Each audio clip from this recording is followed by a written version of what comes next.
प्रणाम मित्रों। आज मैं ओशो से संबंधित एक बहुत ही संवेदनशील विषय पर बात करूंगा और वह विषय है ओशो के छवि, नाम और काम को लेकर। जी हाँ, आज भी ओशो के सन्यासी कहते हैं कि ओशो को ठीक नहीं समझा गया, ओशो को क्यों गलत समझा गया, क्यों आज भी लोगों की नज़र में ओशो का नाम या उनकी छवि ठीक नहीं है। माना कि इन सब के पीछे ओशो के खुद के प्रवचन व उनके विषय थे, लेकिन ओशो का वह कार्य करने का ढंग था। इसलिए हम ये नहीं कह सकते कि अपने नाम और काम के पीछे आज जो ओशो गलत समझे जाते हैं, उसके ज़िम्मेदार सिर्फ़ ओशो हैं। क्योंकि ओशो ने जो कुछ भी किया, कोई विषय चुना या कोई विषय नहीं चुना या कोई बात पर क्यों कुछ बोला, कैसे बोला, वह उनके कार्य करने का ढंग था, जगाने का ढंग था। लेकिन अब जो हो रहा है, ओशो के जाने के बाद जो हो रहा है, वो जो छवि बन रही है, गलत समझे जाने की छवि बन रही है, उसका ज़िम्मेदार सिर्फ़ ओशो नहीं है, आज के ओशो सन्यासी भी हैं। जी हाँ, फिर वह ध्यान संचालक हो, आयोजक हो या फिर शिविर में आए हुए सन्यासी मित्र हों। ओशो ने कहा था कि देखो मैं बीज बोए जा रहा हूँ, बीज कहीं बीज न रह जाए। वह जानते थे कि ये जो मैं कार्य करके जा रहा हूँ वो वैसा ही नहीं रह जाए, लेकिन लगता है शायद ऐसा ही हो रहा है। इतना ही नहीं, सच तो यह है कि ओशो ने यह भी कहा था कि मेरे सन्यासी या मेरे लोग ही मेरे हस्ताक्षर होंगे, मेरी पहचान होंगे। सच बात है, कोई भी गुरु अपने शिष्यों से, उनके कृत्यों से, उनके करतूतों, हरकतों से परिलक्षित होता है, पहचाना जाता है। लोग किसी के शिष्य को देखकर उसके गुरु का अंदाज़ा लगाते हैं, लगा सकते हैं। जी हाँ, और आज जो हो रहा है, जिसे हम कहते हैं कि ओशो को समझा नहीं जा रहा, ओशो का काम खराब हो रहा है, ओशो के काम में मिलावट हो रही है या कुछ लोग ओशो को आज भी नहीं स्वीकारते, उसमें ओशो ज़िम्मेदार नहीं। ओशो तो बीज बो गए, वो हम पे काम कर गए। हम कैसे उनको आगे लेके जा रहे हैं या यूँ कहो हम जो हस्ताक्षर हैं, हम कैसी पहचान बन रहे हैं ओशो की, ये मेन सवाल है। और इसमें सबसे बड़ी भूमिका, जैसे मैंने कहा, शिविर संचालक, आयोजक और सन्यासियों की होती है। माना कि सारे के सारे 100% सन्यासी ऐसे नहीं हैं, इसलिए मैं ये नहीं कह रहा कि सभी ऐसे हैं और मैंने सबको मिला लिया है। लेकिन ये बात सत्य है कि 80% सन्यासी ऐसे हैं जो वास्तव में अप्रत्यक्ष रूप से ही सही ओशो के काम, ओशो के नाम और उनकी छवि को धूमिल कर रहा है और बाकी लोगों को उँगली उठाने का मौका दे रहा है। शिविर संचालक की बात करें तो एक शिविर संचालक एक आम सन्यासी या साधक से कई दर्जे ऊपर होता है। यही कारण है कि हम उसको संचालन का भार सौंपते हैं या उसके संचालन में बहुत कुछ सीखते हैं। और जो बहुत सारे नए लोग हैं जो ओशो जगत में आ रहे हैं या नहीं जुड़े हैं या जो ओशो की कैसेट, ऑडियो, वीडियो सुन के देखकर पढ़े हैं, वो ओशो से तो नहीं जुड़ पाए। तो जाहिर सी बात है, वे कुछ भी सीखना चाहते हैं, ध्यान से जुड़ा या ओशो के योगदान से जुड़ा या ओशो से जुड़ा, तो वह शिविर में आके ही सीख सकता है। तो ऐसे में ध्यान शिविरों की और ध्यान शिविर संचालक की बहुत बड़ी जिम्मेदारी होती है। क्यों? क्योंकि उसके पास नए लोग आ रहे होते हैं, उसके सिखाए हुए ढंग से लोग वो सीखते हैं जो ओशो कहना चाहते थे, उसके कृत्य से, उसके व्यक्तित्व से, उसके व्यवहार से, उसकी बोली से, उसकी भाषा से। जैसा शिविर संचालक होता है, ऐसा ही पुराने सन्यासी व नए साधक सीखते हैं। तो कहीं न कहीं जो संचालक होता है, वह ओशो को रिप्रेज़ेंट करता है, कम से कम उनकी नज़र में जो लोग नए इस क्षेत्र में आए हैं। तो कोई भी इंसान जब किसी ध्यान के लिए आता है या किसी ध्यान शिविर में जाता है, वो संचालक से जुड़ता है। बाकी उसके सन्यासी मित्र होते हैं या एक आयोजक होता है, लेकिन वो एक मेंटर मान के चलता है। वो सोचता है हम सबसे ज़्यादा जो समझ है, जो बोध है, वो इस संचालक को होगी। वो जो ओशो को रिप्रेज़ेंट करेगा, वो ठीक वैसे ही रिप्रेज़ेंट करेगा जैसा ओशो चाहते थे। तो इसीलिए एक संचालक की बहुत बड़ी भूमिका होती है, वह क्या कर रहा है, क्या खा रहा है, क्या पी रहा है, कैसे बोल रहा है, और वैसा ही उसको समझा जाएगा और जैसा उसको समझा जाएगा वैसे ही ओशो की छवि निर्मित होगी। आप कहेंगे नहीं जी कि ओशो का सन्यासी होना एक बात है, संचालक होना एक बात है, उसकी निजी ज़िंदगी है। क्या उसकी निजी ज़िंदगी में हस्तक्षेप करना ज़रूरी है? क्या वो शराब नहीं पी सकता? क्या उसको गुस्सा देना नहीं आ सकता? नहीं, ये बात एकदम गलत है। आप किसी के लिए मेंटर हैं, आप किसी के लिए उदाहरण बन के यहाँ बैठे हुए हैं। आप जैसा करेंगे वैसे ही वो यहाँ से लेके जाएगा, वैसे ही वो नीचे संसार में जाके कहेगा कि ओशो जगत में, ओशो के कैंप्स में क्या होता है। आपको मानना चाहिए कि आप पे बहुत बड़ी ज़िम्मेदारी है। सच बात तो ऐसे बहुत सारे ध्यान संचालक, शिविर संचालक ऐसे हैं जो ध्यान बहुत अच्छा कराते हैं। संचालन करना एक बात है जो प्रैक्टिस से भी आ जाता है, अभ्यास से भी आ जाता है, अभिनय से भी आ जाता है।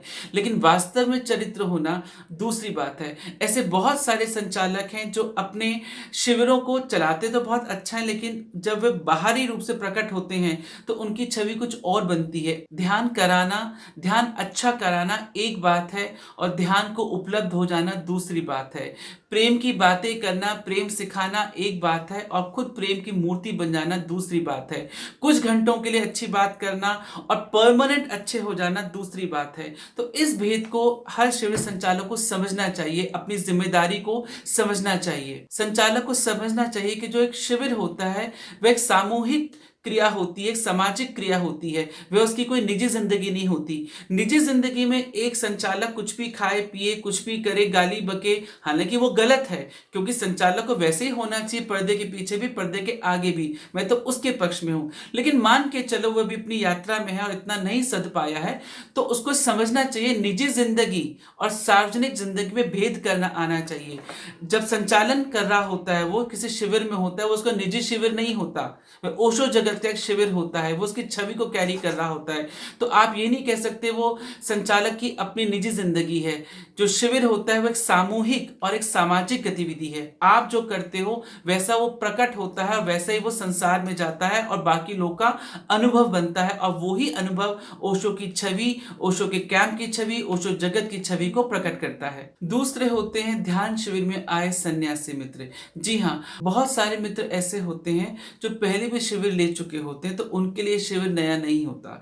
परंतु उनको सोचना चाहिए कि कुछ साधक ऐसे हैं, कुछ लोग ऐसे हैं जो पहली बार ओशो के शिविर में आ रहे हैं। तो पुराने सन्यासी मित्रों को चाहिए कि वे गरिमा को बनाए रखें, एक वातावरण को बनाए रखें। लेकिन पुराना सन्यासी क्या करता है? पुराना सन्यासी सोचता है कि भाई मेरे को तो सारे ध्यान आते ही हैं, या तो वो सारे के सारे जितने भी पूरे दिन भर के शिविर के अंदर सेगमेंट्स चलते हैं या अलग अलग ध्यान सिखाए जाते हैं, सबको अटेंड नहीं करता है, वो वाइट टॉप अटेंड करता है। तो ये भी एक बहुत गलत बात है। तो नए लोगों को लगता है जो पुराना सन्यासी है वही सारे के सारे सत्र अटेंड नहीं करता, तो हम क्यों अटेंड करें, या फिर उसका मन भी भटकता है। भले ही इसकी एक एक्सक्यूज हो, पुराना सन्यासी कह सकता है कि भाई मैं तो बहुत सालों से ध्यान कर रहा हूं या हर शिविर में आता हूं, तो इस बार मैं इसमें आया हूं, मेरे लिए कुछ नया नहीं था। ठीक है, नया नहीं था, तो वो लोग कहते हैं हम फॉर अ चेंज इस कैंप में आए हैं। अगर वो फॉर अ चेंज किसी कैंप में आए हैं तो उनकी पूरी जिम्मेदारी बनती है कि पूरी संजीदगी के साथ कैंप को अटेंड करें। अगर वो बुद्धा हॉल में सारे के सारे सत्र नहीं लेते, तो उनको चाहिए, अगर मौन के लिए आए हैं तो मौन का पूरा उपयोग करें, उसमें डूबें, प्रकृति में डूबें। लेकिन नहीं, वो गप्पे मारते हैं, दूसरे कैंप्स की बुराई करते हैं, या ये अंदाजा लगाते रहते हैं ये जो फलाने स्वामी जी कैंप ले रहे हैं ये कैसे हैं, फलानी माँ कैसी हैं, इनसे अच्छा तो उन्होंने कैंप लिया था, इनसे अच्छा तो इन्होंने कैंप लिया था, या इस का जो आयोजक है वो अच्छा नहीं है, उन्होंने खाने के लिए ये नहीं रखा, उन्होंने खाने के लिए वो नहीं रखा, इसमें तो ये हो सकता था, वगैरह वगैरह। तो जब भी नए साधक पुराने सन्यासियों से मिलते हैं, जब ऐसी बातें करते हुए देखते हैं, तो एक छवि डाउन होती है। तो पुराने सन्यासियों को सोचना चाहिए कि या तो कैंप में नहीं आए, कैंप में आते हैं तो मर्यादा में रहे, और यदि उनको सब कुछ आता है तो अपने एकांत के लिए आए। जैसा कि वो कहते हैं कि चलो हम फॉर अ चेंज गए हैं। काफी सन्यासी से पूछो आप ध्यान कैंप में क्यों आए हो, तो कहते हैं घर की रोज मोनोटोनस लाइफ से बोर हो गए थे, तो ऐसा लगा चलो बहुत टाइम से ध्यान शिविर नहीं किया, इनका शिविर लेके देख लेते हैं। तो एक एक्सपेरिमेंट के तौर पर आते हैं, तो कोई टाइम पास के लिए आता आते हैं, फॉर अ चेंज के लिए आते हैं। और अगर फॉर अ चेंज के लिए आए हैं, ठीक है, उनको वह सारी विधियां आती हैं जो नीचे कराई जा रही हैं या बुद्धा हॉल में कराई जा रही हैं, उन्हें सत्र अटेंड नहीं करने, तो वो ऐसे ना घूमे, ऐसी हरकत ना करे कि दूसरों के लिए एक ऐसा उदाहरण बने कि बाकियों को खिन्नता पैदा हो या लोग को उंगली उठाने का मौका मिले। इतना ही नहीं, कई बार पुराने सन्यासी कहते हैं कि क्या वहाँ पे पीने की छूट है? क्या वहाँ पे मित्रता हो सकती है? तो मुझे ये नहीं समझ में आता, ओशो के इतने समय जानने के बाद भी बहुत दुःख की बात है, ओशो ने बेशक संभोग से समाधि के ऊपर एक प्रवचन दिया, लेकिन ये उनका कार्य करने का ढंग था कि उन्होंने इस विषय को क्यों चुना और इस विषय को कैसे प्रस्तुत किया। लेकिन ओशो सन्यासियों की ज़िम्मेदारी बनती है कि कैंप में आकर भी वो यही हरकत ना करें।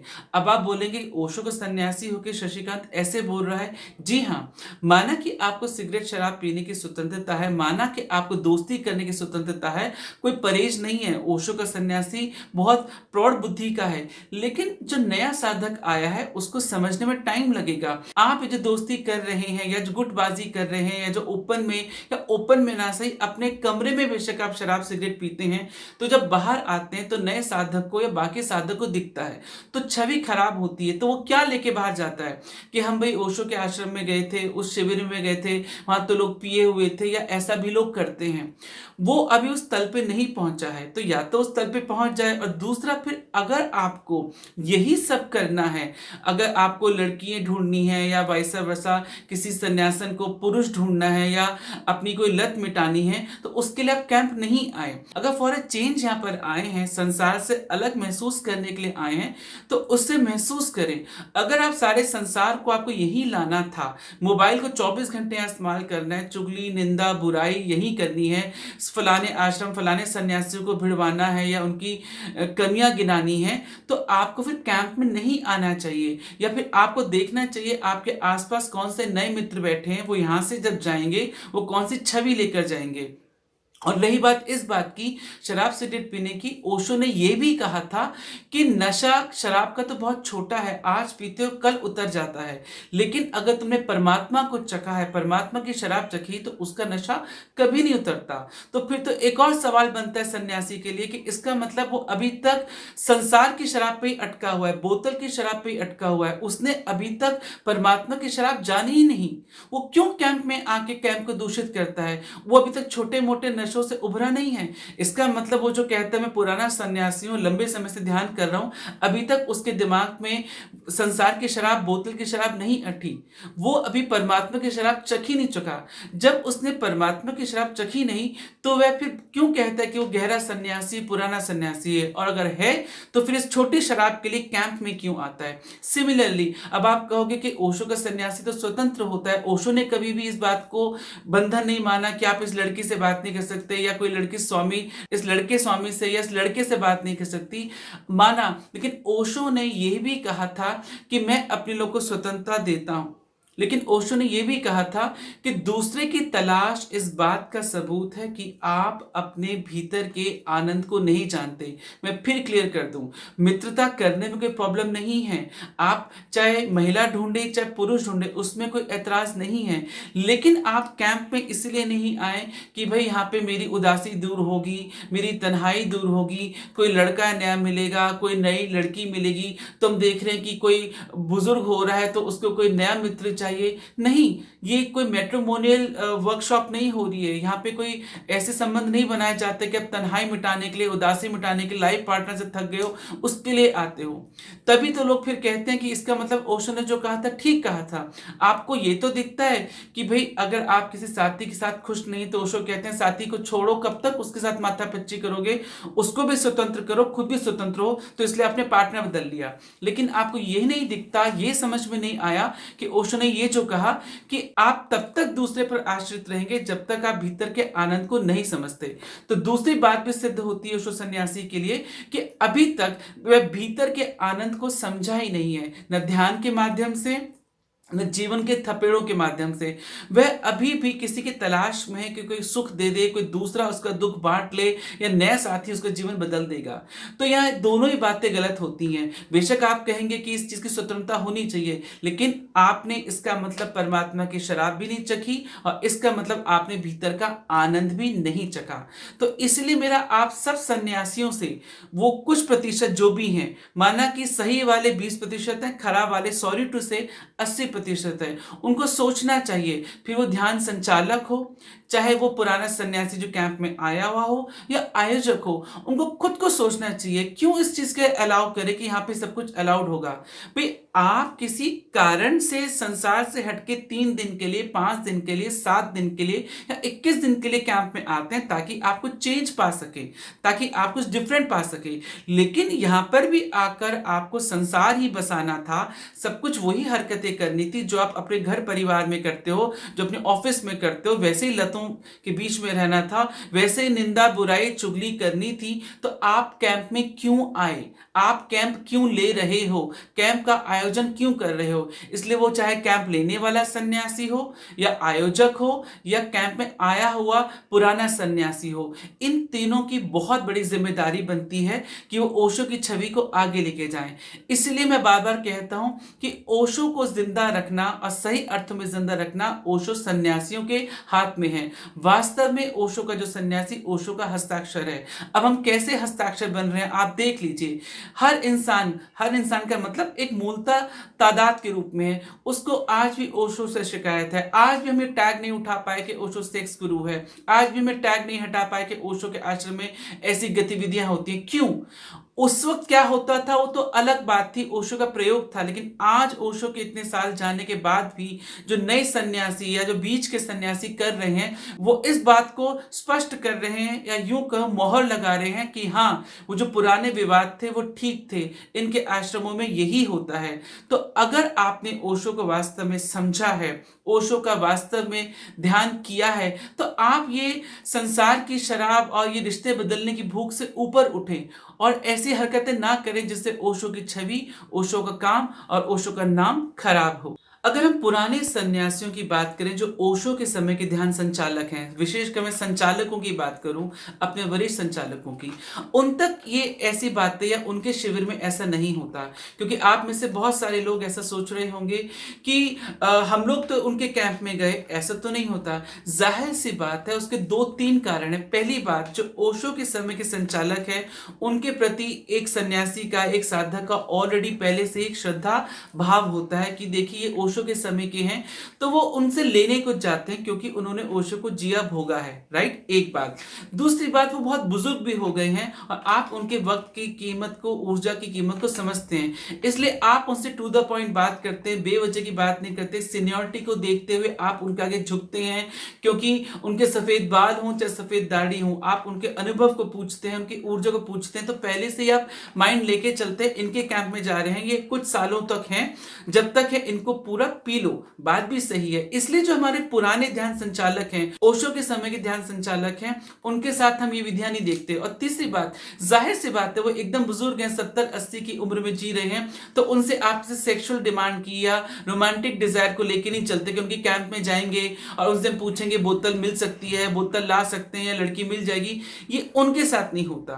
तो हो सकता है कि वो सन्यासी जब इस वीडियो को देखें या जो लोग वरिष्ठ सन्यासियों के कैंप में जाते हैं, उनको ये बात लगे कि मैं एकदम गलत बोल रहा हूं। ऐसा तो कभी नहीं होता, हम तो ध्यान करने जाते हैं, ना ही हम कुछ ऐसा सोच के चलते हैं, क्योंकि ये बदल गया है। उन लोगों का जो कैंप होता है, उनमें जब साधक जाता है बहुत संजीदगी से जाता है, वो ऐसी प्यास लेके, ऐसी मिलावट लेके नहीं जाता। अगर जाता भी है तो उन वरिष्ठ सन्यासियों तक, उन वरिष्ठ संचालकों तक ऐसी बातें कान में नहीं पहुंचती, वो इन बातों से अछूते हैं। ये चेंज अब आ रहा है, क्योंकि अब जब नए संचालक आ गए हैं, नए आयोजक आ गए हैं, नए सन्यासी आ गए हैं, वो समझ नहीं पा रहे और वो ओशो के काम में मिलावट भी कर रहे हैं और ओशो की आधी बात समझते हैं, फिर पीने की हो चाहे वो पार्टनर की हो। वो समझ ही नहीं सकते कि वास्तविक शराब क्या है और वास्तविक स्वतंत्रता क्या है, साथी की तलाश कितनी जरूरी है, कितनी नहीं। यदि वे समझ जाएं तो शायद इतनी समस्या पैदा ही ना हो।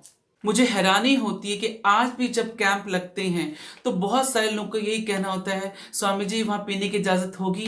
क्या अपनी फ्रेंड वहाँ हम ला सकते हैं? अच्छा मैं अकेले आ रहा हूँ, वहाँ पे कोई लड़की मिल जाएगी? तो कभी कोई लड़की कहती है कि स्वामी जी मैं आ रही हूँ कि वहाँ पे मुझे कोई फ्रेंड बन जाएगा? मुझे ये समझ में नहीं आता, इस टाइप के प्रश्न आज भी इंसान करता है, क्यों करता है? उसके कान में कहीं न कहीं बात पहुँची हुई है कि ऐसा आश्रमों में होता है, कोई करता होगा और आप भी ये सब बात जानते हैं कि ऐसी चीज़ें घटती हैं। तो क्या आप आने वाले समय में भी यही छवि बनाना चाहते हैं कि लोग यही पूछें कि वहाँ पे बोतल मिलेगी? क्या हम अपनी बोतल ला सकते हैं? लड़की मिलेगी, तन्हाई मिटेगी? क्या आप यही चाहते हैं? यदि नहीं चाहते तो शिविर संचालक, पुराने सन्यासी, आयोजक आप अपनी ज़िम्मेदारियों को समझें। निजी ज़िंदगी या सार्वजनिक ज़िंदगी को समझें। कैंप को कैंप बने रहने दें। अपनी तन्हाई मिटाने का अड्डा ना बनाएँ। अगर आप यहाँ पर आए हैं, किसी और आपको सारे सत्र नहीं लेने हैं, तो ऐसा माहौल खड़ा ना करें कि जिससे नए सन्यासी को या नए साधक को सोचने पे मजबूर होना पड़े और ओशो की छवि और शिविर फिर से प्रभावित हो। आशा है आपको मेरी सारी बातें समझ में आई होंगी और अगर आई होंगी तो आप इन पर अमल ज़रूर करेंगे। देखने के लिए बहुत-बहुत धन्यवाद।